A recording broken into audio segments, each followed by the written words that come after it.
Can we talk about it? My girlfriends. And let me do a little disclaimer before we even start. Lynn is my favorite. Lynn is my favorite. So go in the comment section and say who your favorite girlfriend is. Let's start off rip. Lynn is my favorite, so I'm a little biased. And my least favorite is this one, but we'll get to it. Can we talk about girlfriends? Can we talk about the impact of this show? All right. This was everything.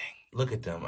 Look at these baddies. Before we knew what a bad B was this four girls here, all right? Oh my God, Lynn, Persia White, Joan, Tracy Ellis Ross, Golden Brooks, and Tony Childs Realty, Jill Marie Jones.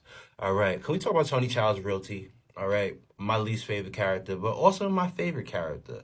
One of my favorites. I don't know how that works, but Tony just was devious. They all was different personalities. Joan was Joan.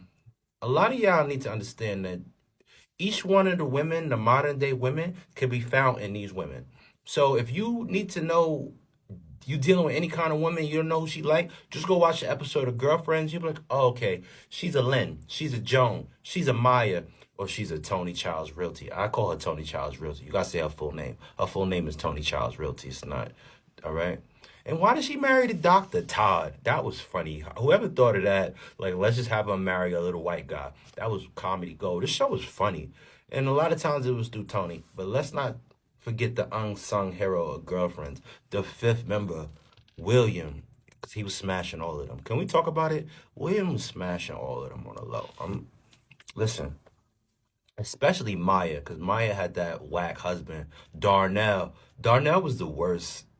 The worst TV husband. Yo, I'm telling you, I'm gonna do a list of worst TV husbands, and Darnell was up there. I'm surprised Maya didn't cheat on him. And didn't she cheat with him? But back to Lynn. I was gonna put my logo there, but I had to leave Lynn abs open. Look at Persia White and them abs. Look at that face. Look at these beautiful black queens. This was a show about black queens, all right? Sticking together, and they were so petty with each other, especially Joan and Tony. Didn't they go for like 2 seasons not talking to each other? How you got the main characters not talking to each other for like 2 seasons? Because Joan was tired. They was using Joan. Can we talk about how they always manipulating Joan and using Joan? Every single one of them. This was the perfect example of modern day relationships. Tell me they wasn't. Lynn was living with her. Maya was her assistant, and Tony just wanted what Joan had. Can we talk about it? How Tony Childs Realty was the biggest hater in this? You can find every other girl in these archetypes, the black version of Mean Girls. Can we talk about it? I'm gonna do a part two on this. We're gonna do a deep dive. This is just part one.